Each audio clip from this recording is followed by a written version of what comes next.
Avant de plonger dans cette histoire incroyable, pensez à vous abonner à la chaîne et à activer la cloche. Ici, chaque récit a quelque chose à dire, et vous ne voudrez pas en manquer un seul. New York City, une nuit d'hiver. Le vent hurlait entre les gratte-ciel, balayant la neige en fines lames glacées. Les rues semblaient désertées, comme si même les passants s'étaient résignés à la morsure du froid. Les lampadaires projetaient une lumière blafarde sur l'asphalte verglacé, créant des reflets étranges sur les flaques gelées. Soudain, un bruit strident fendit le silence. Les sirènes. Un hurlement urgent, vibrant, qui rebondissait contre les vitres des immeubles comme un appel désespéré. Une ambulance filait à toute vitesse sur la 5e avenue, ses gyrophares projetant des éclats rouges et bleus sur la neige sale. À l'intérieur, le temps semblait suspendu. Le souffle du patient était irrégulier, ses paupières closes, ses traits figés dans une expression presque douloureuse. Un filet de sang s'était figé près de sa tempe, trace d'une chute brutale. Non, demanda l'ambulancier, tout en vérifiant ses constantes. William Whitmore, répondit sèchement l'assistante qui l'accompagnait, la voix tremblante de panique. 53 ans. Milliardaire. Il vient de s'effondrer dans son bureau. AVC massif. Il ne parlait plus. Il m'a regardé, puis... Mais l'ambulancier ne l'écoutait déjà plus. Il jetait un coup d'œil au moniteur. Fréquence cardiaque irrégulière. Pupille dilatée. Pression instable. Le patient n'était pas un homme ordinaire. C'était William Whitmore, l'un des visages les plus connus de la finance américaine. Fondateur de Whitmore Capital, surnommé par les médias le roi de Wall Street, un homme dont la seule signature pouvait faire s'effondrer ou grimper les marchés. Mais ce soir-là, tout cela n'avait plus d'importance. Le pouvoir, les chiffres, les actions. L'homme était réduit à un corps silencieux, à une conscience flottante au bord du vide. On l'installa dans une suite aux murs immaculés, au mobilier coûteux, impersonnel. Une équipe médicale spécialisée prit immédiatement le relais. Neurologues, intensivistes, infirmières de luxe. Les machines bipèrent doucement. Le moniteur cardiaque était désormais la seule voix qui confirmait qu'il était encore là, quelque part. Diagnostic, coma profond. Les premières heures furent frénétiques. La presse campa devant l'entrée de l'hôpital. Les chaînes financières parlèrent d'une crise imminente. On spéculait sur sa succession, sur ses avoirs, sur la fragilité de l'empire Whitmore. Mais après 3 jours, le monde passa à autre chose. 2 semaines plus tard, seul le bruissement régulier du respirateur troublait le calme de la chambre. Le roi était tombé, et son royaume s'administrait désormais sans lui. Pendant 2 longues années, William Whitmore resta dans ce lit d'hôpital. Prisonnier de son propre corps. Relié à des machines dernier cri, nourri par des sondes, lavé par des mains discrètes. Il ne reçut que des visites rares et froides. Il y avait Maître Grant, son avocat, un homme sec et méthodique qui passait tous les vendredis à 9 heures précises, déposait quelques documents sur la table, les lisait à voix haute, puis repartait sans un mot de plus. Il y avait Karen, sa nièce, venue 3 fois en 2 ans. Toujours bien coiffée, lunettes noires, tailleur sobre. Elle restait 10 minutes, jetait un regard vide sur son oncle, puis s'en allait après avoir vérifié les clauses du testament. Et puis, June, l'infirmière privée. Une femme douce, patiente, qui lui lisait parfois les journaux économiques, comme pour maintenir un lien ténu entre lui et le monde qu'il avait bâti. Mais malgré leur présence furtive, William Whitmore était seul. Totalement seul. Privé de son maître, l'empire Whitmore continuait à tourner. Les administrateurs provisoires, désignés par le conseil, s'occupaient des affaires avec efficacité, mais sans âme. On restructurait, on vendait, on diversifiait. Les profits grimpaient, mais les fondations perdaient leur sens. Les employés parlaient encore de lui, parfois. Tu te souviens quand il est venu à 6 heures du matin dans le bureau de San Diego? Il avait viré 3 directeurs en 1 semaine. Ouais, mais il savait ce qu'il faisait. Mais avec le temps, même les souvenirs s'effaçaient. Dans la presse, on disait que William Whitmore était en état végétatif. Un ancien dieu déchu. Un nom de plus dans l'histoire des puissants tombés du piédestal. Pas de musique. Pas de fleurs. Pas de photos de famille. Juste un vase vide oublié sur une table, un fauteuil jamais occupé, un vieux livre fermé depuis longtemps. Chaque jour, le soleil entre brièvement par la fenêtre avant de disparaître derrière les hauts immeubles. Chaque nuit, la ville vit, rit, crie. Mais dans cette pièce, tout reste figé. William Whitmore est là. Présent physiquement. Absent au monde. Un silence immense l'entoure. Un silence qu'aucune fortune ne peut rompre. Un silence qu'aucune machine ne peut remplir. Un silence, jusqu'à l'arrivée d'un petit garçon qui, lui, ne le craindra pas. À quelques rues du Bronx, l'hiver mord plus fort. Sous un vieux porche d'immeuble abandonné, à peine éclairé par une enseigne clignotante de magasins fermés, 2 enfants tentent de se réchauffer. Elia Brox, 9 ans, est recroquevillée contre un mur, son petit corps amaigri enserrant celui de sa sœur, Mia, 6 ans, qui dort contre lui, la tête nichée dans sa veste trop large. Des cartons, déchirés et humides, leur servent de couverture. Leurs sacs de plastique contiennent quelques vêtements, un livre abîmé, un carnet de croquis, et une boîte de conserve à moitié vide.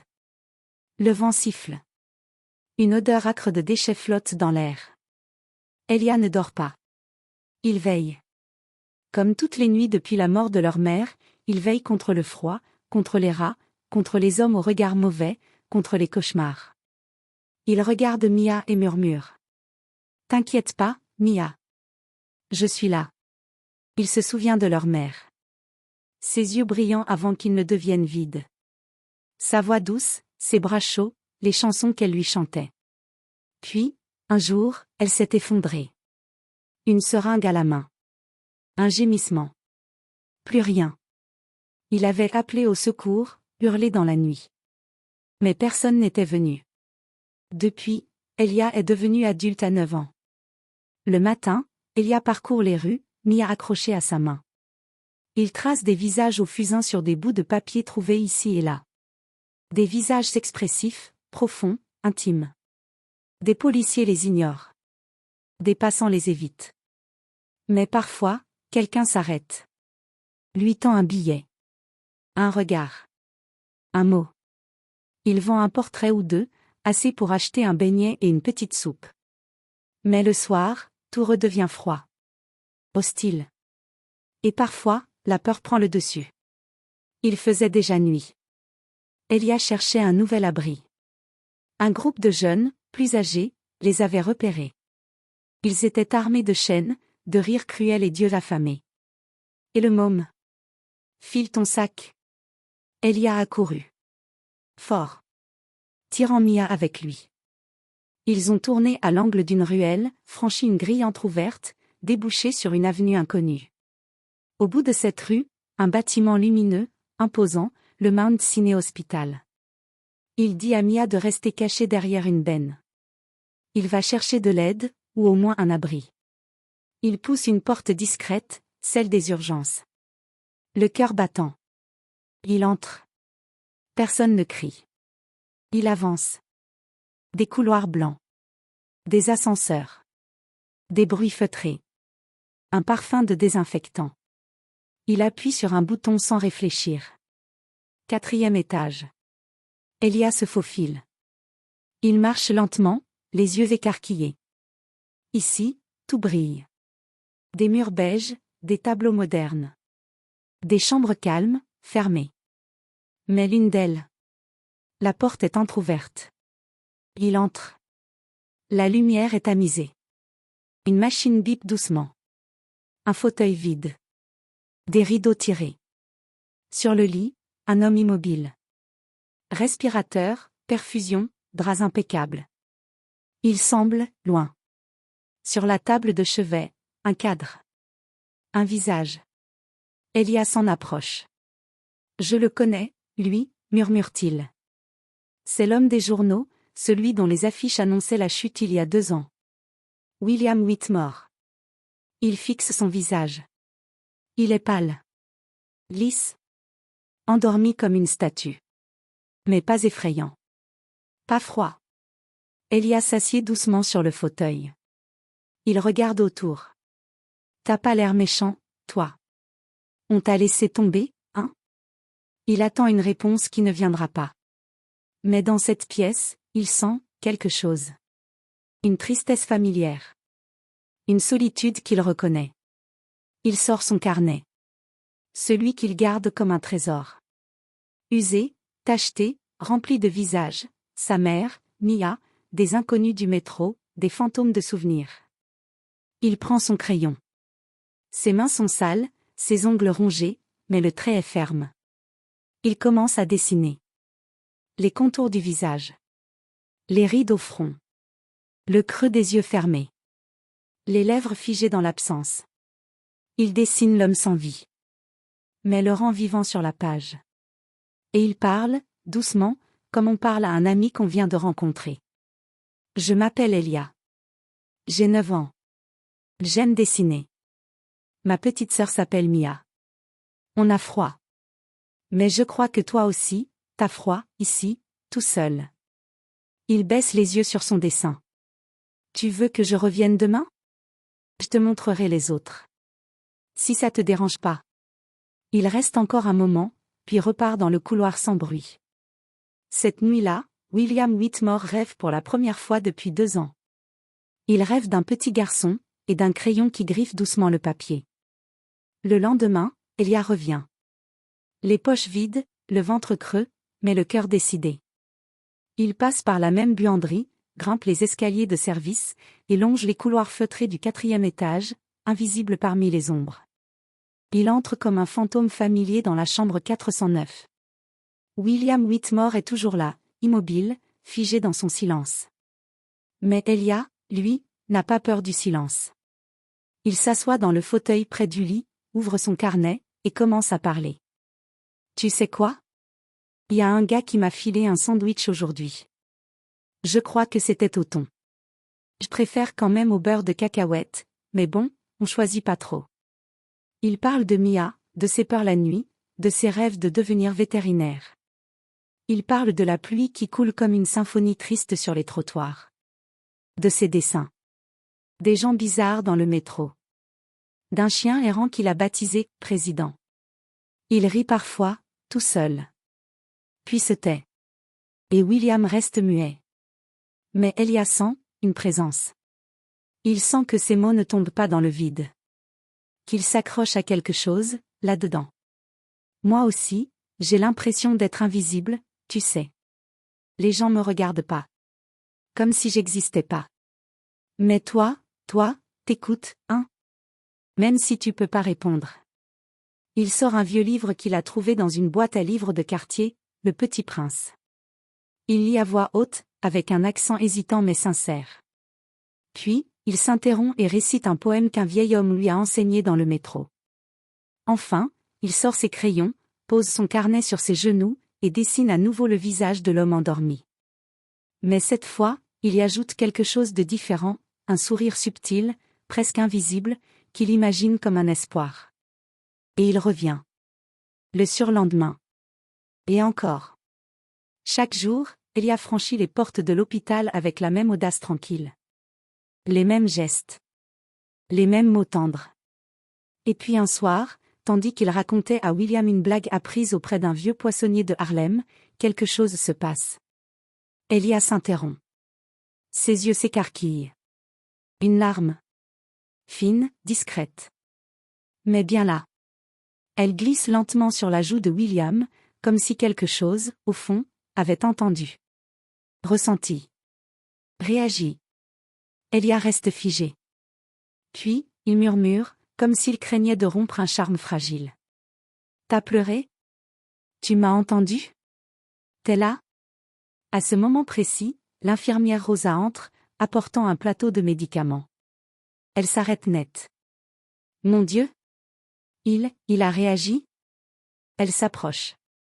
Vérifie ses constantes. Pose sa main sur son front. Ce n'est pas une réaction réflexe, murmure-t-elle, émue. Les médecins sont appelés. Ils observent. Notent. Spéculent. Mais ils restent prudents. C'est peut-être un spasme lacrymal, disent-ils. Un phénomène involontaire. Elia, lui, n'écoute pas leurs mots froids. Il sait. Il continue. Il revient chaque jour comme on revient à un rituel sacré. Il parle encore. Dessine. Chante, parfois, de sa voix rauque d'enfant de la rue. Il amène même Mia un soir, bien habillée, coiffée avec soin, pour lui présenter son ami endormi. Mia s'approche timidement du lit et dit, d'une petite voix. « Bonjour, monsieur. C'est vous le monsieur qui dort très fort ? Elia dit que vous êtes gentil. » Elle laisse un dessin au pied du lit, un soleil, une maison, 2 enfants qui tiennent la main d'un géant endormi. Puis un matin, alors que le personnel de l'unité privée effectue ses tournées comme d'habitude, un cri traverse le couloir. Il a ouvert les yeux. Le personnel médical accourt. Les écrans clignotent. Les chiffres s'affolent. William Whitmore, les paupières lourdes, observe le plafond avec une confusion poignante. Il respire profondément. Il tente de parler. Mais sa voix est sèche, brisée. Dans les heures qui suivent, la nouvelle explose dans les médias. William Whitmore sort du coma après 2 ans. Les caméras se massent devant le Mount Sinai. Les médecins parlent de « réveil spontané ». Les experts s'interrogent. La presse parle de miracle médical. Mais William ne dit pas grand-chose. Il regarde autour de lui, comme perdu. Comme si une partie de lui-même était restée ailleurs. 2 jours après son réveil, au milieu d'un flot de visites officielles, William chuchote. « Où est le garçon ?» Le personnel se fige. Quel garçon ? Celui qui venait, tous les soirs. Il parlait. Il dessinait. Il était là. Je l'ai entendu. Les médecins échangent des regards. Aucun garçon n'a été enregistré. Aucun badge de visite. Aucune image de caméra. Mais William insiste. Il s'appelait Elia. Il a une sœur. Il dessinait mon visage. Il vit dans la rue. Il regarde Rosa, l'infirmière. Vous l'avez vue, n'est-ce pas ? Elle hésite. Puis hoche la tête. Il y avait bien un enfant, parfois. On ne savait pas comment il entrait. Il se glissait entre les rondes. Il ne parlait à personne. Mais il s'asseyait ici. Longtemps. William, affaibli mais déterminé, appelle son avocat. Il engage un détective privé. Un ancien flic respecté. Trouvez-le. Ce garçon. Elia. Il est la seule chose dont je me souvienne avec clarté. Il m'a parlé, quand personne d'autre ne l'a fait. Le détective prend note. Il note aussi l'étrangeté de la situation. Un milliardaire, revenu d'entre les limbes, qui cherche un enfant invisible, sans trace, sans adresse. Juste un prénom. Mais William le regarde avec une intensité glaciale. Ne le sous-estimez pas. Ce garçon m'a sauvé la vie. 2 mois plus tard, dans une salle de presse bondée de New York, les journalistes sont rassemblés, impatients. Caméra braquée, micro tendu. Au fond de la pièce, une silhouette s'avance lentement vers le pupitre. Costume gris sobre, chemise immaculée, cheveux poivre et cils soigneusement coiffés. C'est William Whitmore. Mais quelque chose a changé. Fini l'arrogance glaciale du magnate inaccessible. Ce jour-là, William dégage une humanité nouvelle. Dans ses yeux, une lumière douce, presque fragile. Il prend une inspiration. Sa voix tremble légèrement au début. J'ai bâti un empire sans âme. Des tours, des chiffres, des bilans. Mais pendant 2 ans, j'ai dormi, coupé du monde, oublié de vivre.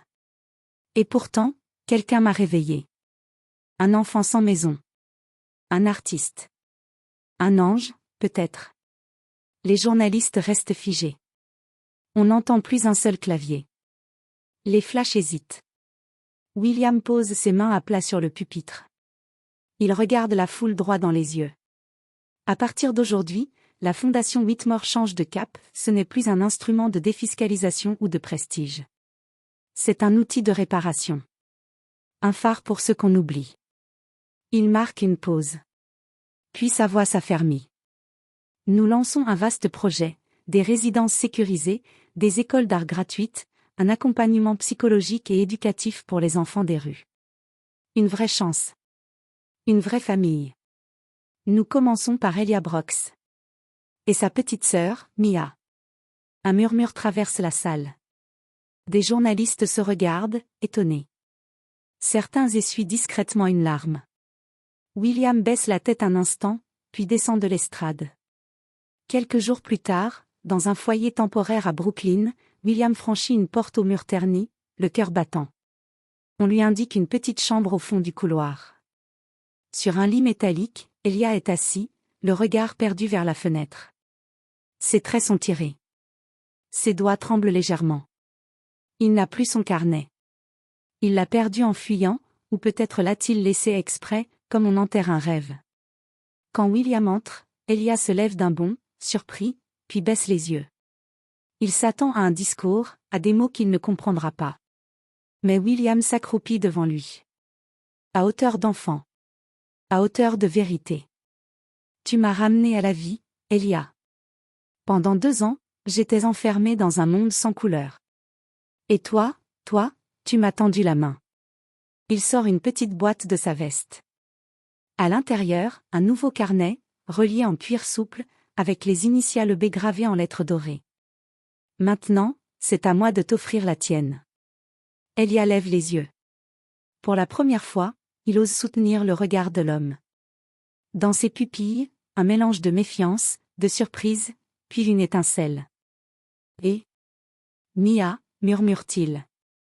William sourit, ému. Elle est dans la voiture. Elle t'attend. Votre nouvelle maison est prête. Elle porte le nom que tu avais donné à ton dessin, la maison qu'on n'oublie jamais. Elia serre le carnet contre lui. Il ne dit rien. Mais une larme silencieuse glisse sur sa joue. Il sait. Il n'est plus seul. 1 an plus tard. Une douce lumière dorée traverse les grandes baies vitrées d'une galerie d'art de Brooklyn. Le parquet craque sous les pas feutrés des visiteurs, venus nombreux. Sur les murs, des portraits saisissants captivent les regards, visages d'enfants des rues, regards graves ou rieurs, parfois des fragments de vie esquissés à la craie, au fusain, à l'aquarelle. Chaque toile raconte une histoire. Une douleur. Un espoir. Une renaissance. Près de l'entrée, un petit panneau attire l'attention. Elia Brox, premier vernissage. Juste en dessous, écrit en lettres plus petites. À ceux qu'on ne voit jamais, et qui pourtant éclairent le monde. William Whitmore se tient en retrait, vêtu d'un manteau de laine sombre. Il ne dit rien. Il observe. Son regard s'attarde sur un portrait au fond de la salle, un homme allongé dans un lit d'hôpital, le visage paisible, presque absent, et au pied du lit, un petit garçon avec un carnet sur les genoux. Le tableau s'intitule « Le sommeil des géants ». Mia, désormais épanouie, dans une jolie robe bleue, serre la main de William avec douceur. Elle n'a plus peur. Elle rit même, parfois, d'un rire qu'elle croyait perdu. Entre ses doigts, elle tient une petite médaille gravée, « Hope ». Un journaliste s'approche d'Elia, crayon et carnet en main. Le garçon a grandi. Sa posture est droite. Son regard profond.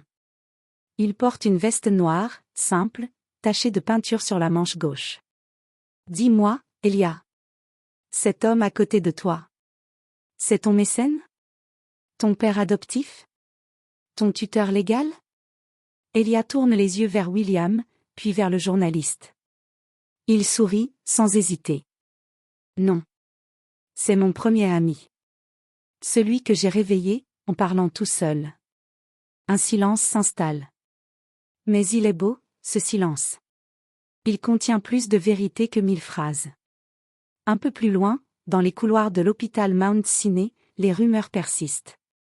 Une légende court toujours parmi les infirmiers, celle d'un enfant sans abri, qui venait tous les jours s'asseoir auprès d'un homme dans le coma. Qui lui racontait des histoires, partageait ses rêves, ses blessures, ses chansons griffonnées.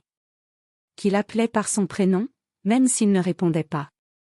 Certains disent qu'un matin, sans explication, cet homme a ouvert les yeux. Et que dans ce regard revenu à la vie, il y avait la trace d'un petit garçon oublié du monde. Aujourd'hui, ce petit garçon peint. Il construit avec des couleurs ce que d'autres détruisent avec l'indifférence. Et l'homme qui l'a sauvé? Il ne dirige plus d'empire. Il en bâtit un nouveau, un empire du cœur.